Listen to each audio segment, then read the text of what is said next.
Greetings. We continue Daniel's explanation of truth, part 5 today. We are looking in section number 4 today, and we begin at Daniel 11:37. And he shall not comprehend upon gods of his particular father, and he shall not comprehend upon the desire of women, nor upon each god, because he shall be magnified above all. So this verse declares that a great modification will be made to all these man-made false religions. He will substitute worship of himself in place of all the previous objects of worship. The phrase, nor regard the desire of women, has several suggested meanings by commentators. One, it's suggested that it refers to Antiochus's attack on the temple of the Syrian goddess Venus, the desire of female worshipers. Two, they say it might refer to certain religions which forbid marriage to women. Three, it is suggested that he will slay the wives of men before their eyes, as in Ezekiel 25, verses 16 through 18. Where it says, Son of man, behold, I take away from thee the desire of thine eyes with a stroke. Yet neither shalt thou mourn nor weep, neither shall thy tears run down. Forbear to cry, make no mourning for the dead.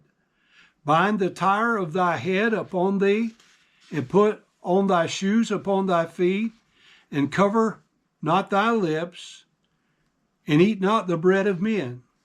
So I spake unto the people in the morning, and at even my wife died. And I did in the morning as I was commanded. And the people said unto me in verse 19, Wilt thou not tell us what these things are to us, that thou doest so? Then I answered them, The word of the Lord came unto me, saying, Speak unto the house of Israel. Thus saith the Lord God, Behold, I will profane my sanctuary, the excellency of your strength, the desire of your eyes, and that which your soul pitieth, and your sons and your daughters, whom ye have left, shall fall by the sword. And last but not least, and I believe it's the correct one, the desire of women is a reference to God's Messiah. It should be noted that Jewish girls were taught to remain pure so that God might choose them to be the promised virgin for Messiah's birth. Isaiah 7:14, Therefore the Lord himself shall give you a sign. Behold, a virgin shall conceive and bear a son, and you shall call his name Emmanuel, which is quoted in Matthew 1:23. Jeremiah 31:22, How long wilt thou go about, O backsliding daughter?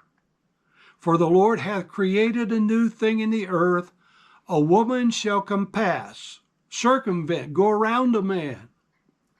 So Daniel 11:38 says, And he shall glorify a God by means of glorification in his particular geographical place, even a God whom his particular fathers they knew not. This refers to the enforcement of a newly decreed worship of self.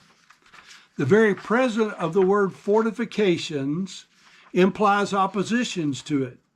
Again, this word is not used in the New Testament, and it's only used this one time in the Old Testament in Daniel 11:38 to translate forces, which means a fortified place. There are some 34 instances where the close akin word that is used is translated strength. And when it's used for a fort or a fortification, a stronghold, a rock, as a place of refuge. Thus it should be viewed as the ultima of Nimrod's establishment of a worldwide kingdom by brute force and the slaying of all who opposed him, a feller of men, a mighty hunter, which included building a fortress which would reach to heaven, enable man to get there by the fruit of his own labors. Again, stress the place is placed upon the fact that this is a new false deity never previously known or worshipped.